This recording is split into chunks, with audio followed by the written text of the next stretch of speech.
Thanks for listening to the Discount Property Investor Podcast. If you enjoyed this episode, please like, share, and subscribe to help us reach a wider audience.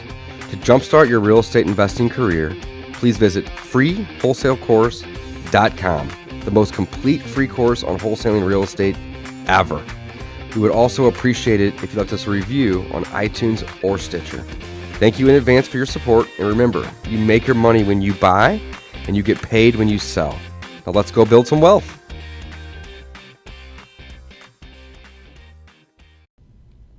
All right, guys, welcome back to the Discount Property Investor Podcast. Your host, Mike Slane, and David Dodge. Hey, guys, good morning to you. Good afternoon, I guess. Well, doesn't really whenever matter you're with the listening. podcast, That's what's so neat about podcasts. Whenever you're listening. That's right. Good day to you. That's what's great about podcasts. We record it when we feel like it. You listen to it when you feel like it. It's perfect. When you can. That's right. Yeah, so the Discount Property Investor Podcast, we are all about real estate investing, primarily wholesaling. Wholesaling is what we recommend everyone get started with when you are investing or beginning your investing in real estate. We put together a completely free course for everyone, the freewholesalecourse.com. We encourage everyone to check that out. We've got a ton of reviews on it, and most of them have been positive, so we're really proud of that. It's something that we enjoyed putting together and hope you enjoy and learn from. So again, that is where we really recommend most people start wholesaling or start real estate investing, is in wholesaling. The reason for that, you're going to learn comps. You're going to learn them yourself. You're going to learn them from other people walking through your properties, telling you, no, I think the rehab's too high.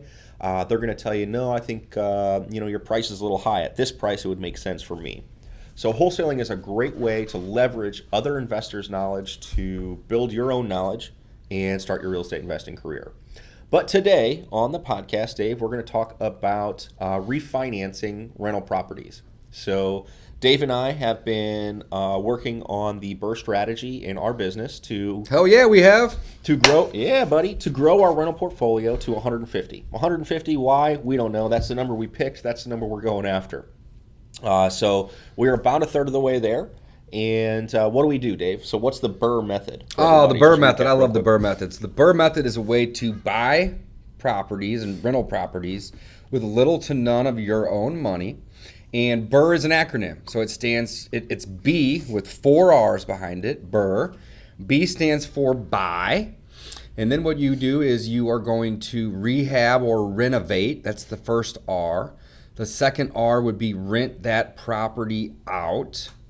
The third R would be to refinance that property. So we're buying these properties with private lenders or lines of credit or even bank loans, but essentially we're buying it with someone else's money, right? So then we're gonna rent that, or we're gonna rehab that property, and then we're gonna rent that property, and then we're gonna refinance all the money back. So basically we're gonna pay off whoever we borrowed from originally with a bank in the end. And then the last R of the BRRRR strategy is to repeat.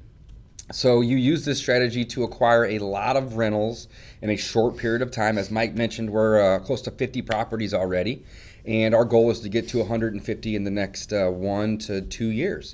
Hopefully sooner, The faster we can go, the better. Faster the better. I'd love to have it done by December, but that's probably not realistic for us. But we're not going to rule that out. We're not ruling that out. If we find a good package, maybe we will. That's right. That's right.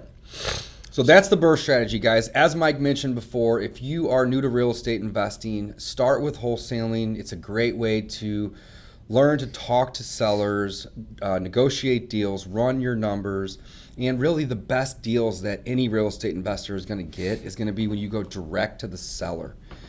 You can bypass a real estate agent in some cases, not always, but when you're dealing with the seller directly, it's going to save them a lot of time and expense, and it's going to save you a lot of costs. So you're really looking to do a win-win when you're dealing directly with the sellers. So again, check out the free wholesale course if you're new or haven't already. It's awesome. Today, we are going to be talking about refinance. So this is the third R in the BRRRR strategy. And we've actually done a couple mini series, and this is actually episode 5 of our mini series. Is that right, Mike? Episode 5, essentially. So if you're wanting to know more about the BRRRR strategy or all about the BRRRR strategy, go back a couple episodes and start when we started with episode 1, We talked about buying. Yeah, but check out the BRRRR strategy again on our previous podcast. You can find those on discountpropertyinvestorpodcast.com. We're on Stitcher, we're on iTunes, we're pretty much everywhere. So thank you guys for watching today and checking out the podcast. Hell yeah! All right, so let's talk roll. about refinancing. We've done enough intro to what do they call that? Beat a dead horse. We just keep beating that dead horse. We're gonna keep beating it. Yeah. That's all right though. Refinance today, guys. So refinance. We're playing chess, guys. We're not playing checkers in this game. You have to think ahead about building wealth and creating a rental portfolio. It's not a simple, 1, 2, 3 thing. I mean, you don't want to overcomplicate it, but when you're talking about refinancing with banks, they like to see history. They want to see what you have done in the past, and they want to make sure that they are essentially betting on a winning horse. They don't want to gamble their money. They want to know that you're going to pay them back. So what am I getting at here? Well, long story short, if you are an employee currently, you're working for someone else, you have to keep working for someone else for a while.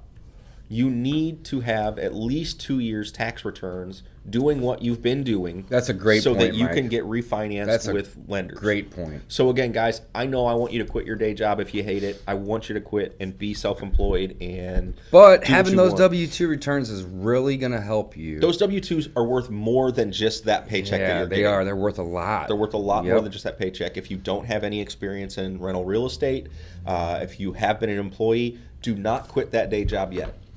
I want to just emphasize that point, that W-2 that you get from your employee or your employer is very, very important. So that's a great point. The banks see you as a lendable person, essentially.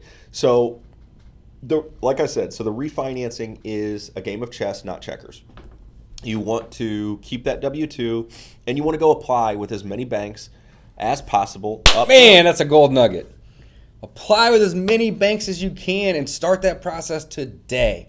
Don't wait until you buy a house and then you've rehabbed that house and you're leasing that house to then go talk to a banker about refinancing it, guys. You need to be doing all these things at the same time or even before. So go set up your relationship with a banker or bankers. We personally like to work with a local bank that has between maybe 3 to 5 on the low side branches, some even less. But maybe 10 or 15 branches. These are local banks, and the reason we like them is because they're going to lend to us in a style of portfolio lending, meaning that they're not going to be selling these mortgages off to the secondary market. So, Mike, what are some benefits of working with these local banks as well? We were talking about it a minute ago with the whole amort thing. Absolutely. So, local banks. So, why do we work with local banks? Well, they're more likely to invest in their community. Love that. They see it's going to be difficult to get U.S. Bank or Bank of America to do a loan for us on a rental. It's much more we don't live in.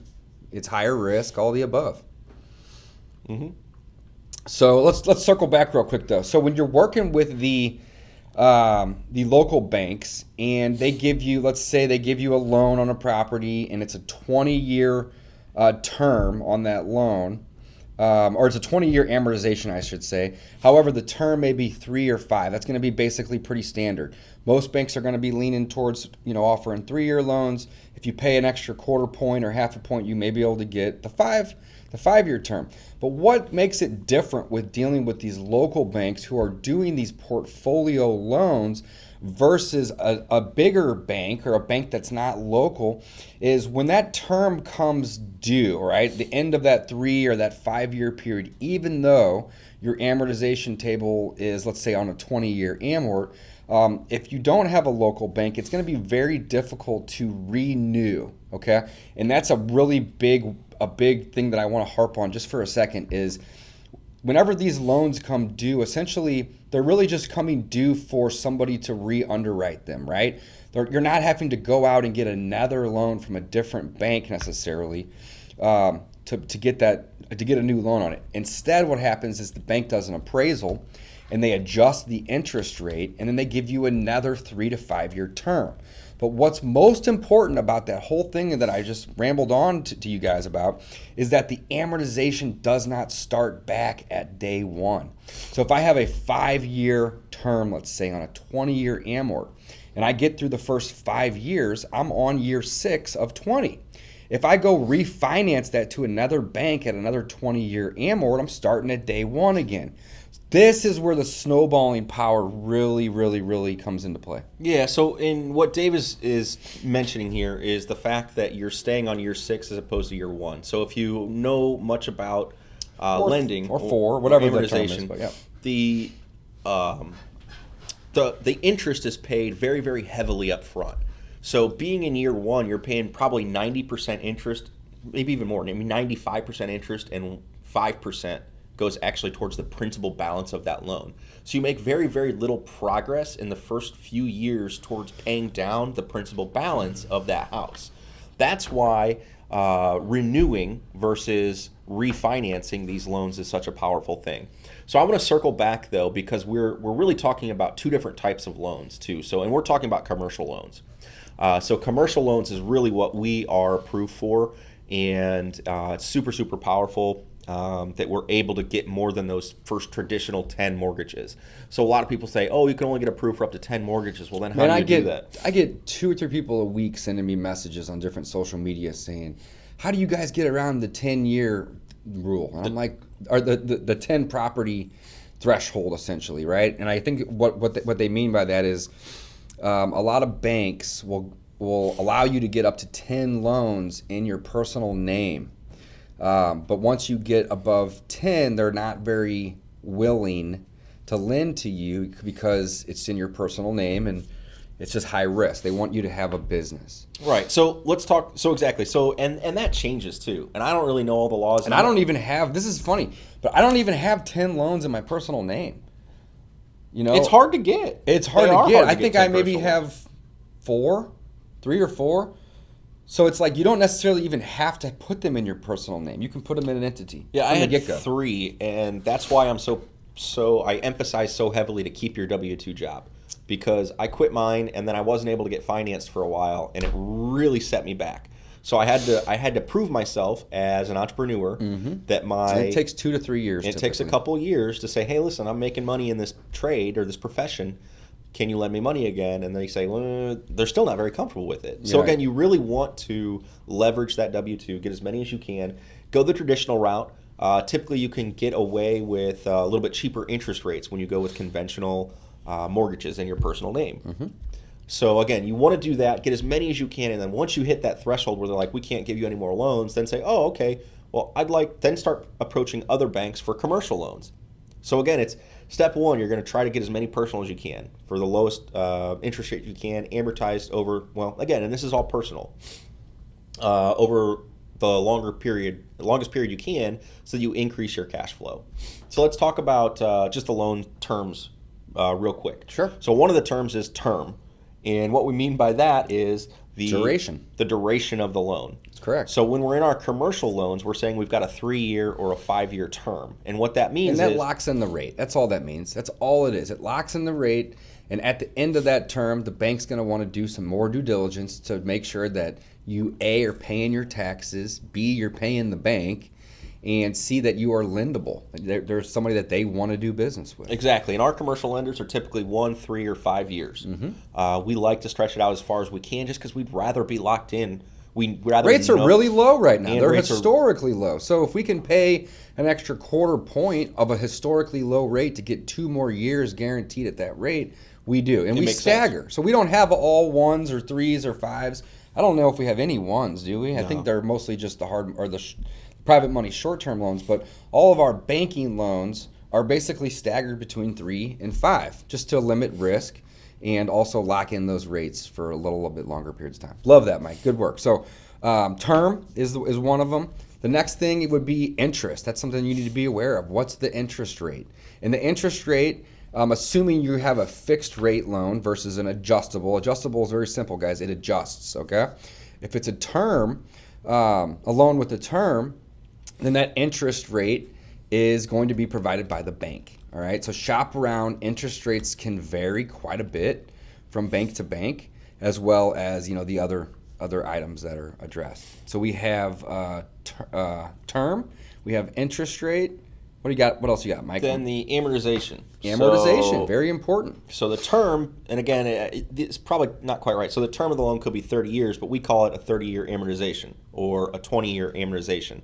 Yeah, so the amort and the term are actually two totally different things. That's a good point to make. Yeah, we probably need to look up what they're actually. Again, amortization, I know for a fact, is the period over which it's financed. It's the pay scale in which the percentages of your payment go to interest versus principal. That's what an amortization table is. So yes, absolutely. So amortization, you want to become familiar with that. Interest rates, you want to become familiar with those. So if you're new to this process or you want to get involved in the BRRRR process, go talk to a local banker or several. Get to know those people, get that relationship going with them. If they will lend you, great, jump right in. If they won't lend you, that's okay too. Ask them what it's going to take to create a business relationship with them. And they're going to look at your taxes. They're going to look at your W-2. They're going to look at your debt to income. They're going to look at your financials. And they're going to be able to tell you, hey, we would love to do business with you. Most people don't realize this, but banks make money by lending it, right? When you deposit money into a bank, they're losing money essentially because they owe you an interest rate on it. So they have to then arbitrage your money and lend it out to make money. So banks love lending money, but they have to lend, but they protect who they lend to because they don't like to lose money. Nobody wants to lose money. So banks get paid when they do loans. So go talk to these banks, and if they won't lend to you, just ask them, okay, no problem. What do I need to do to become lendable? What is that going to take? And I got it. And then and they're going to tell you. They're going to say, hey, your credit score is a little low, and your debt to income is a little high. So reduce some debt, try to make more money if you can, and pay off some bills or try to get that credit up. And they'll essentially become a coach to you. They will coach you on what you need to do to get a loan. I love that. And that's, again, part of the reason why... Sorry, I went off on a tangent. No, that's great. And that's part of the reason why it's very important to go and to apply to a couple banks. Because they will help you. They will figure out, hey, listen, your credit's not great. You need to improve it. I mean, again, it may be hard news to hear, or it may not be something you want to hear, that they can't lend you money. But you've got to bite that bullet and figure out how you can get them to lend you money. So it's very important to go and try to apply to as many as you can, as quick as you can, just to get this ball rolling and find out what it is that's adversely affecting your lendability or your ability to borrow money. Love it. Okay, cool. So we talked about commercial loans. We talked about term, interest, amortization.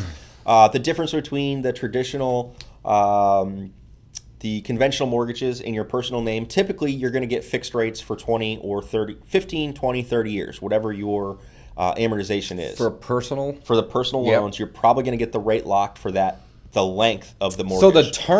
So what Mike's referring to is that the term and the amortization table line up. They're both for 15, 20, 25, even 30 years. I have a couple 30-year loans where the term is 30 years with a fixed rate the entire time, and the amortization table is also on a 30-year. However, when you get to commercial, that changes a little bit. And it gets even more confusing because you could get a variable rate, but we always suggest, especially at low interest rates, get the fixed rate mortgage.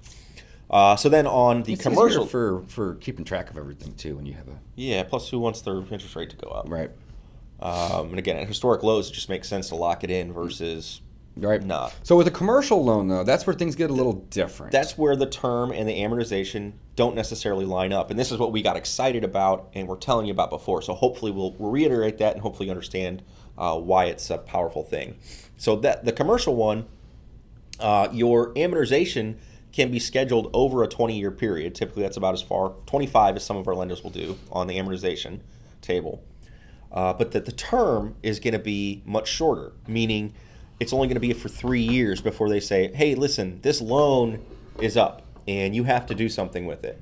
Well, the reason the lender does this on the commercial one is they want to re-underwrite you, essentially. They want to make sure you're still creditworthy. They want to make sure that you're paying them, et cetera, et cetera. And if the interest rate goes up, they want to increase the interest. Yep. Excuse me. Everybody wants to get paid. So again, the commercial loans, yes, there is a little bit more variability, a little bit more risk on your part, a little bit more risk on the bank's part because they're loaning to an LLC, not necessarily to you personally. A lot of them will make you sign a personal guarantee anyways, but that's just part of it. So Dave, that's pretty much all I've got on the on the refinance process. So the refinance, let's circle around real quick and talk about the big picture, right? So when you're using the BRRRR strategy, the refinance part of this is as important as every piece of the BRRRR strategy, right? So if you are using private funds or hard money to buy the property, and then you rehab that property and you rent that property out, you need to refinance to be able to pay off those hard money lenders or those private lenders for several reasons. One, your initial term with those individuals or those companies probably wasn't for 3 to 5 years. It was probably 4, 6, 8 months, right?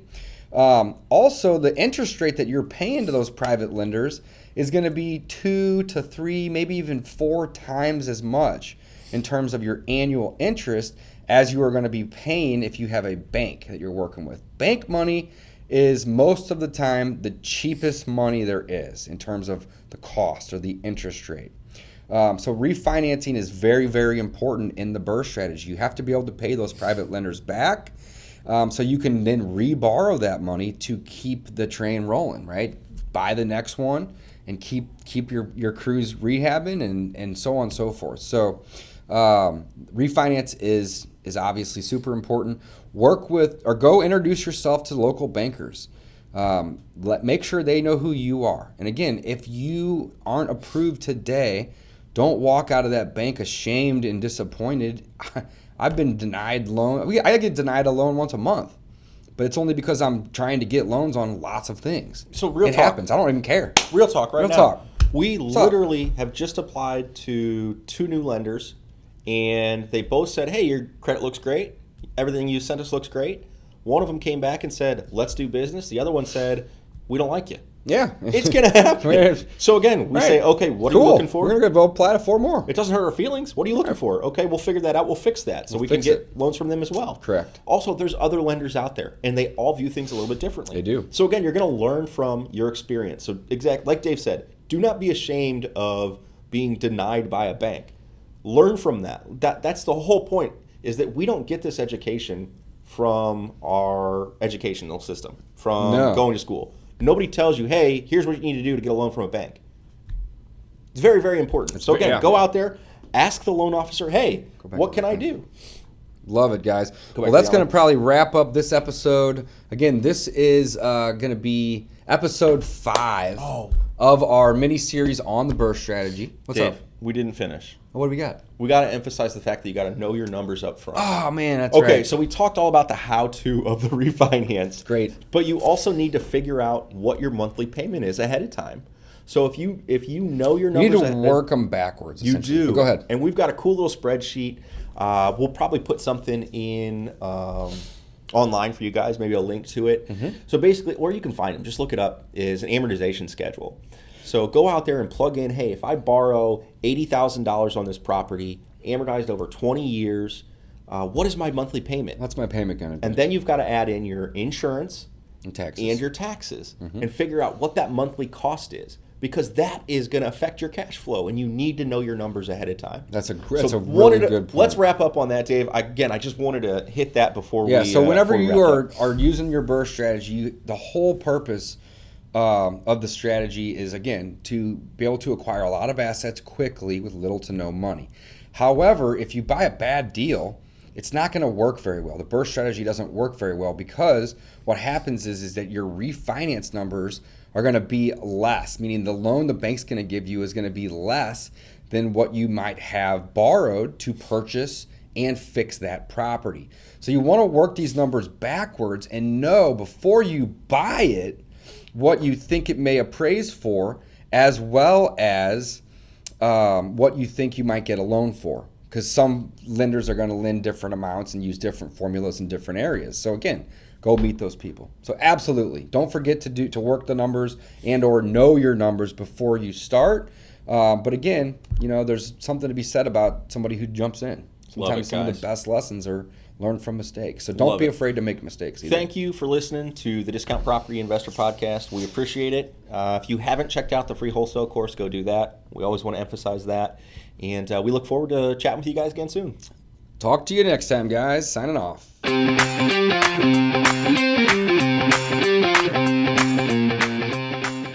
Welcome back to Season 2 of the Discount Property Investor Podcast. Our mission is to share with you what we have learned from our experience and the experience of others to help you make more money investing like a pro. We want to teach you how to create wealth by investing in real estate the Discount Property Investor way. Make sure you never miss an episode and download the Discount Property Investor app in Google Play or iTunes today.